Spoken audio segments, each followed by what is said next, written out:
आभार का उपहार। एक समय की बात है, पहाड़ियों और हरे भरे जंगलों के बीच बसे एक छोटे से गांव में कवि नाम का एक युवा लड़का रहता था। कवि का परिवार गरीब था, लेकिन वे अपनी दयालुता और उदारता के लिए पूरे गांव में जाने जाते थे।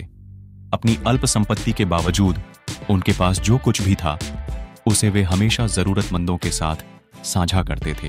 एक दिन जब कवि जंगल में घूम रहा था, उसकी नजर एक छिपे हुए घास के मैदान पर पड़ी, जहां एक बुद्धिमान बूढ़े अर्शी एक ऊंचे ओक के पेड़ के नीचे बैठे थे। अर्शी ने कवि को पास बुलाया और उसे एक छोटा लकड़ी का बक्सा दिया।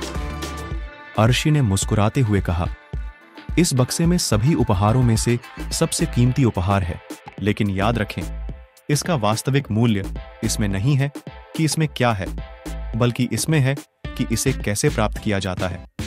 उत्सुकतावश कवि ने डिब्बा खोला और पाया कि वह खाली है। हैरान होकर उसने आर्शी की ओर देखा। स्पष्टीकरण। आर्शी ने समझाया, इस बक्से के अंदर का उपहार कृतज्ञता का उपहार है। यह एक उपहार है कि जब स्वतंत्र रूप से और ईमानदारी से दिया गया, जीवन को बदलने और दिल में खुशी लाने की शक्ति रखता है। इन शब्दों के साथ अर्शी ने कवि को विदा किया और लड़का विचार करता हुआ घर लौट आया। अर्शी के वचन।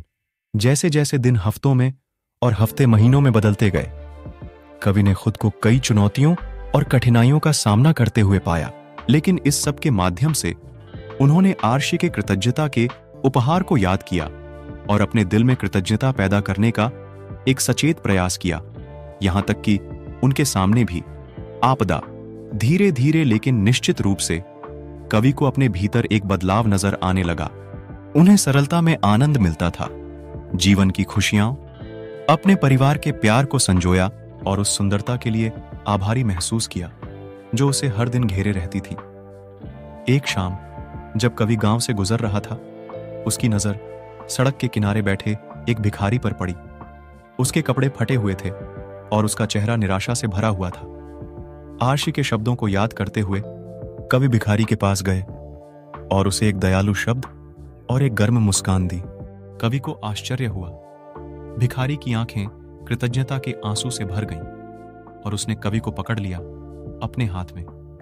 धन्यवाद युवा, भिखारी ने धीरे से कहा। आपकी कृपा है मेरे दिल को इस तरह से छुआ जिसकी आप कल्पना भी नहीं कर सकते। उस दिन के बाद से कवि ने जहां भी जाए कृतज्ञता का उपहार फैलाना अपना मिशन बना लिया।